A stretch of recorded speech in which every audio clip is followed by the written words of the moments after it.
नमस्कार। हिमाचल तो हाजिर हुए हैं दिन भर की प्रमुख खबरों के साथ। तो इससे पहले खबरों का अध्ययन विस्तृत रूप से करें, निवेदन रहेगा कृपया चैनल को जरूर सब्सक्राइब करें। तो पेश हैं आज दिन भर की प्रमुख खबरें। राजगढ़ पहुंची शहीद प्रवीण शर्मा की पार्थिव देह, नारों से गूंजा क्षेत्र। जम्मू कश्मीर के अनंतनाग में सेना की उग्रवादियों से हुई मुठभेड़ में राजगढ़ के उपरला पालू निवासी शहीद प्रवीण शर्मा की पार्थिव देह आज राजगढ़ पहुंची। शहीद की पार्थिव देह पर पुष्प अर्पित करने के लिए सड़कों पर लोगों की भारी भीड़ मौजूद रही। शहीद की पार्थिव देह दोपहर 1:20 राजगढ़ पहुंची।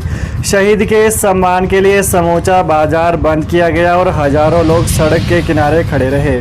वहीं एम्बुलेंस में लाई गई पार्थिव देह पर लोगों ने पुष्प चढ़ाकर श्रद्धांजलि दी। इस दौरान लोग शहीद प्रवीण शर्मा अमर रहे, भारतीय सेना जिंदाबाद, भारत माता की जय और पाकिस्तान मुर्दाबाद के नारे लगाते रहे। विधायक रीना कश्यप ने भी राजगढ़ में शहीद प्रवीण शर्मा को पुष्प अर्पित करके श्रद्धांजलि दी। उसके बाद विधायक शहीद के अंतिम संस्कार में शामिल होने और परिजनों को सांत्वना देने के लिए उपरला पालू गई। रामपुर में स्वतंत्रता दिवस पर नहीं होंगे सांस्कृतिक कार्यक्रम, इस वजह से लिया गया फैसला। रामपुर में खंड स्तरीय स्वतंत्रता दिवस समारोह में इस वर्ष सांस्कृतिक कार्यक्रम नहीं होंगे। हाल ही में रामपुर के समेज में आई आपदा के मद्देनजर प्रशासन ने यह फैसला लिया। आज स्वतंत्रता दिवस समारोह के आयोजन को लेकर एसडीएम रामपुर निशांत तोमर की अध्यक्षता में बैठक हुई। उन्होंने कहा कि खंड स्तरीय कार्यक्रम का आयोजन पदम राजकीय वरिष्ठ माध्यमिक पाठशाला के मैदान में होगा।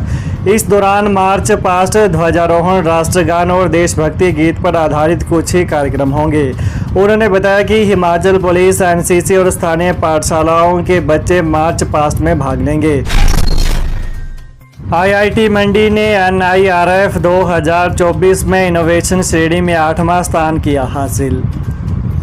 भारतीय प्रौद्योगिकी संस्थान मंडी ने भारत सरकार के शिक्षा मंत्रालय द्वारा आयोजित राष्ट्रीय संस्थागत रैंकिंग फ्रेमवर्क यानी NIRF 2024 की इनोवेशन श्रेणी में 8वां स्थान हासिल किया। भारत सरकार के माननीय शिक्षा मंत्री धर्मेंद्र प्रधान ने 12 अगस्त 2024 को नई दिल्ली में NIRF इंडिया रैंकिंग के 9वें संस्करण के परिणामों की घोषणा की।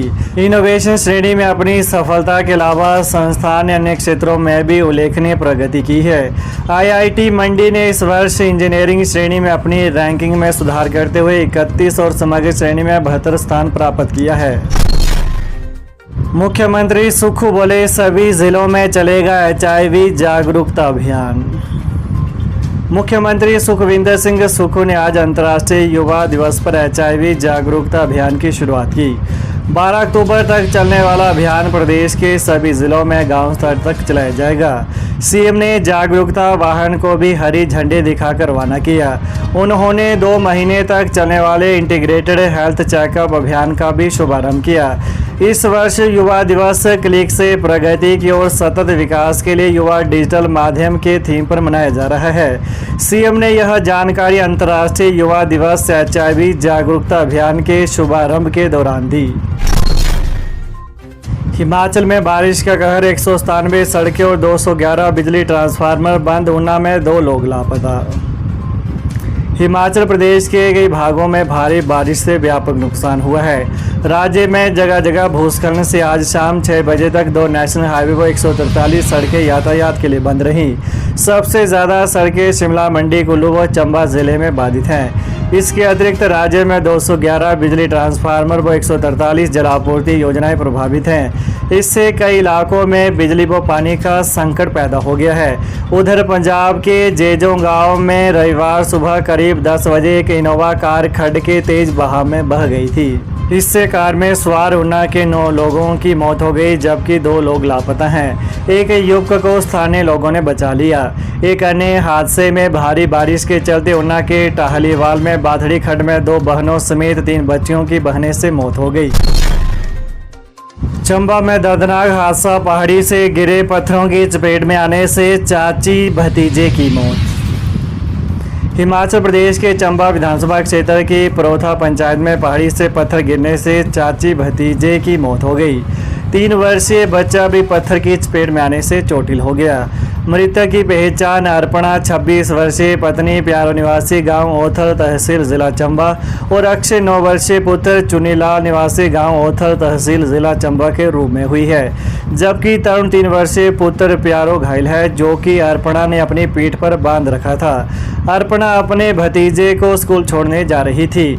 डिब्रू नामक स्थान पर पहुंचने पर अचानक पहाड़ी से पत्थर उनके ऊपर आ गिरे, इससे वो चोटिल होकर जमीन पर गिर गए। वहां से गुजर रहे अन्य लोगों ने उन्हें देखा और उन्हें बचाने का प्रयास किया। इससे पहले कि लोग उन्हें उपचार के लिए अस्पताल पहुंचा पाते, गहरे जख्मों के कारण दोनों की मौके पर ही मौत हो चुकी थी। घायल बच्चे को उपचार के लिए साहो सामुदायिक स्वास्थ्य केंद्र लाया गया और प्राथमिक उपचार के बाद उसे घर भेज दिया गया है। भारी बारिश के कारण अंडर 12 और 14 वर्ग की खेलकूद प्रतियोगिताएं रद्द। हिमाचल प्रदेश प्रारंभिक शिक्षा निदेशालय ने प्रदेश में जारी भारी बारिश के चलते अंडर 12 और अंडर 14 की खेलकूद प्रतियोगिताओं को रद्द कर दिया है। शिक्षा निदेशक आशीष कोहली ने जिला निदेशकों को जारी पत्र में कहा कि प्रदेश में जिन जिलों में अत्यधिक बारिश के कारण खेलकूद प्रतियोगिताओं का संचालन नहीं किया जा सकता है, वहां छात्र छात्राओं की सुरक्षा के लिए अंडर 12 और 14 खेलकूद प्रतियोगिताओं के आयोजन को तत्काल प्रभाव से रोक दिया जाए। उन्होंने कहा कि आने वाले प्रतियोगिताओं को आगामी आदेशों तक स्थगित किया जाए। सभी जिला प्रदेशकों को निर्देशित किया गया है कि छात्र छात्राओं की सुरक्षा का विशेष ध्यान रखा जाए। आयोजन के स्थान से सुरक्षित छात्रों एवं छात्राओं को अभिभावकों तक पहुंचाया जाए। अणु में बिजली बोर्ड के ट्रांसफार्मर में भड़की आग, हमीरपुर तक पहुंचा धुआं। हमीरपुर जिला मुख्यालय से 2 किलोमीटर की दूरी पर स्थित अणु में राजकीय महाविद्यालय के कॉलेज के पास स्थित बिजली बोर्ड के एक ट्रांसफार्मर में सुबह 10:30 बजे के करीब जोरदार धमाका हुआ। धमाका होने के बाद ट्रांसफार्मर में भीषण आग लग गई। देखते ही देखते ये आग इतनी बढ़ गई कि बिजली बोर्ड का कार्यालय, वर्कशॉप 80 के करीब मरम्मत किए वो मरम्मत के लिए रखे ट्रांसफार्मर भी जलकर राख हो गए।